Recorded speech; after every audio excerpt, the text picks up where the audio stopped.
స్వర అయితే పట్టి చూస్తూ అభి సార్ని గుర్తు తెచ్చుకుంటూ ఉంటుంది. ఇంతలో అక్కడికి ఝాన్సీ వస్తుంది. ఝాన్సీ రావడం చూసి స్వర అయితే లేచి నిలబడి ఏంటి ఎలా వచ్చావు అని చెప్పి అడుగుతుంది. దాంతో ఝాన్సీ అయితే కోపంతో రగిలిపోతూ స్వర దగ్గరకు వచ్చి ఏంటే ఈ పట్టి నాటకాలు, నువ్వు పిల్లవలి పేరంటానికి వచ్చి ఈ పట్టిని మా ఇంట్లో వదిలిపెట్టి వెళ్ళిపోయావు కదే, నీకెంత ధైర్యం ఉంటే మా ఇంటికి వస్తావే అని చెప్పి అంటూ ఉంటుంది. అది విని స్వర అయితే ఎంత ధైర్యం ఉంటే కాదు, నువ్వే కదా దమ్ముంటే నా ఇంటికి నువ్వు వినాయక చవితికి వేడుకలకు రా అని ఫామ్ హౌస్లో అరేంజ్ చేసావు, నాకు భయపడే కదా నేను ఎక్కడ వచ్చేస్తానా అని చెప్పి ఫామ్ హౌస్లో కాకుండా ఇంటి దగ్గర అరేంజ్ చేసావు, నువ్వు పిలిచావు కాబట్టే నేను వచ్చాను, పిలవని పేరెంటానికి నేనేమీ రాలేదు, నాకు దమ్ము ఉంది అని నిరూపించాను, నీకు దమ్ము లేదని నిరూపించాను, ఇక్కడ ఎవరు అనుకుంటున్నావు, దట్ ఈజ్ స్వర, వైఫ్ ఆఫ్ అభిషేక్ అని చెప్పి అంటుంది. నువ్వు అలా చెప్పగలవా, దట్ ఈజ్ ఝాన్సీ అని అభిషేక్ భార్యని అని నువ్వు అలా చెప్పగలవా, ఎందుకంటే చెప్పలేవు, ఎందుకంటే నీ మెడలో తాలిబొట్టు లేదు, నా మెడలో అభి సార్ కట్టిన తాలిబొట్టు ఉంది, అభి సార్ నా భర్త,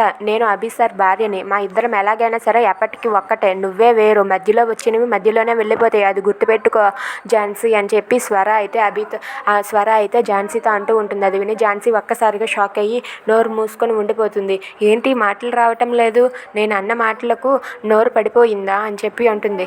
మాటలు మర్యాదగా రాని, అభిని నీకు ఎప్పటికీ దగ్గర కానివ్వను, అభిని బాబీని తీసుకొని ఈ సిటీ నుండి వదిలేసి మేము వెళ్ళిపోతాము, చూస్తూ ఉండు అని చెప్పి ఝాన్సీ అంటూ ఉంటుంది. ఏంటి ఏం మాట్లాడుతున్నావు, నువ్వు ఈ సిటీ నుండి వెళ్ళిపోతావా, అభి సార్ మనసులో నేను ఇంకా ఉన్నాను, అభి సార్ ఆ పట్టీని పట్టుకొని చూసేసరికి నాకు అర్థమైంది అది నా పట్టీ అని అభి సార్కి తెలుసు, అభి సార్ మనసులో నేను ఇంకా ఉన్నానని నాకైతే మాత్రం స్పష్టంగా అర్థమైంది, నువ్వు నన్ను అభి సార్ని ఎప్పటికీ వేరు చేయలేవు, అభి సార్ నేను ఒకటి, అభి సార్ నాకు మధ్య రావాలనుకుంటే నువ్వే నిప్పులు గుండం తొక్కినట్టుగా నీకే జరుగుతుంది, గుర్తుపెట్టుకో, అభి సార్ మనసులో నేనున్నాను, అభి సార్ మనసులో నాకు స్థానం ఉంది, అది మాత్రం నాకు స్పష్టంగా అర్థమైంది, నువ్వు నెమ్మదిగా పక్కకు తప్పుకుంటే మంచిది, లేదంటే నీ ఇష్టం, మేమే తోసేయాల్సి వస్తుంది అని చెప్పి అంటుంది.